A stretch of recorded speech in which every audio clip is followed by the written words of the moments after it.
reserva arquitectónico-histórica de la ciudad de Nessebar, una península incrustada en el Mar Negro, una ciudad antigua con aspecto moderno, una atracción de importancia mundial y parte del patrimonio mundial, protegida por la UNESCO.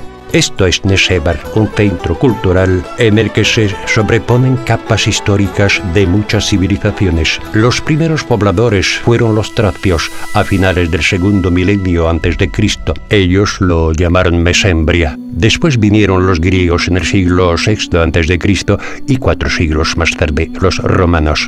Con sus 2 puertos, la ciudad tiene un importante significado comercial. A lo largo de la antigüedad mantuvo buenas relaciones con las polis del Mar Negro, el Egeo y el Mediterráneo. En el Museo Arqueológico de la ciudad se exponen numerosos artefactos que atestiguan la rica vida económica, cultural y espiritual de la época. En la primera sala se puede ver una inscripción de Creto en honor a un gobernante tracio. La sala siguiente está dedicada a la influencia griega. Un gran número de decretos que rinden homenaje a personalidades eminentes, tabletas votivas de mármol que atestiguan la vida administrativa de Mesembria y diversas esculturas de culto que hablan de la rica vida religiosa de los habitantes de Mesembria. Con la llegada de los romanos siguió el florecimiento de la ciudad, que continuó haciendo comercio, acuñando monedas y desarrollando la artesanía local. Con la división del Imperio Romano, el papel de Mesembria aumentó considerablemente. Se fortaleció la relación con Constantinopla, se construyeron fortalezas masivas y basílicas cristianas. Bases de mármol, columnas, capiteles son elementos de la decoración plástica interior de los edificios de ese periodo.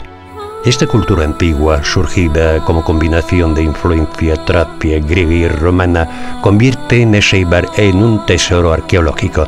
Durante la Edad Media la ciudad se llamaba Mesembria y constantemente pasaba del dominio búlgaro al bizantino y viceversa. Los ejemplares de iglesias medievales muestran que la ciudad se perfiló como uno de los centros espirituales más importantes del cristianismo oriental. Los oficios artesanales recibieron un gran impulso. Escultores, pintores, ceramistas dejaron sus magníficas muestras como testimonio de su tiempo. La antigua excelencia se enriqueció con grandeza imperial y se inspiró en el milagro cristiano.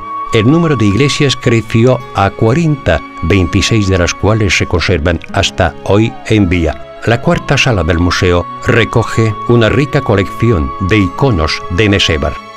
La Virgen María, el Cristo Pantocrátor y el Nacimiento de Cristo son maravillosos ejemplares de iconostasios.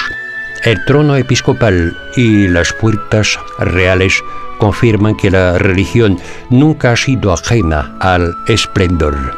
En la plaza principal del viejo Nessebar se yerguen 2 restos de una basílica de 3 naves. Es la iglesia de Santa Sofía.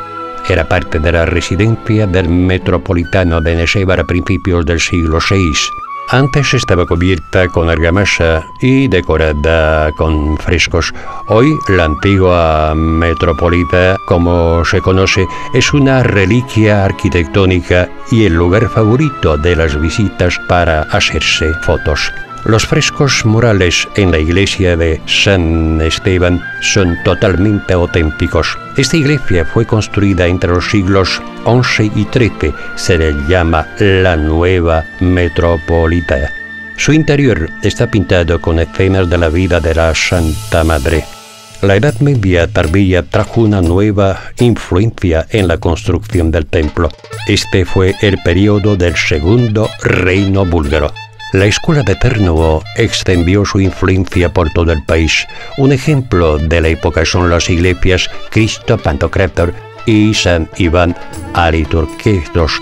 En el siglo XV la ciudad cayó bajo el Imperio Otomano y de nuevo cambió de aspecto. Una huella del castillo oriental de esta época, por ejemplo, es la fuente junto a la antigua metropolita, que redescubren Nessebar en el mapa del turismo histórico y cultural debido a sus excelentes y numerosos monumentos históricos de varias épocas distintas. El viejo Nessebar fue incluido en la lista de monumentos del Patrimonio Cultural Universal de la UNESCO.